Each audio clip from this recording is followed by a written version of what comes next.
প্রতিফলন ঘটেছে। এটি সরকার প্রতিষ্ঠিত হয়েছে, আমাদের আশার প্রতীক। ভারপ্রাপ্ত চেয়ারম্যান থেকে উনি চেয়ারম্যান হয়েছেন, তারপরে রাষ্ট্রপ্রধান হয়েছেন, প্রধানমন্ত্রী হয়েছেন। আমরা চাই উনি সুন্দরভাবে দেশটাকে পরিচালনা করেন।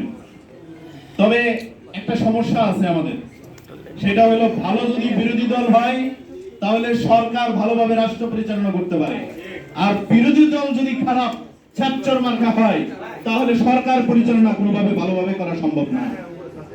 আপনারা দেখেছেন, পরীক্ষা নেওয়ার আগে যদি পরীক্ষার রেজাল্ট দিয়ে দেয় তাহলে সেই পরীক্ষার দামটাই কি?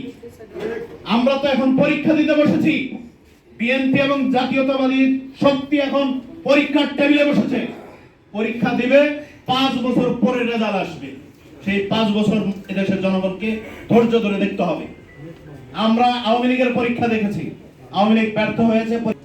আমরা দেখেছি একটা সভ্য বিরোধী দল হলে, শক্তিশালী একটা সরকার দল হয়, তাহলে সঠিক সেটাকে পরিচালনা করতে পারে।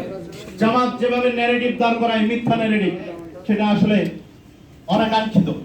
আমরা দেখেছি ঢাকায় 2 জন টেম্পো ড্রাইভার মারামারি করে তার মারা গেছে। সেই জায়গায় জামাতের আমির তিনি ফেসবুক স্ট্যাটাস দেয়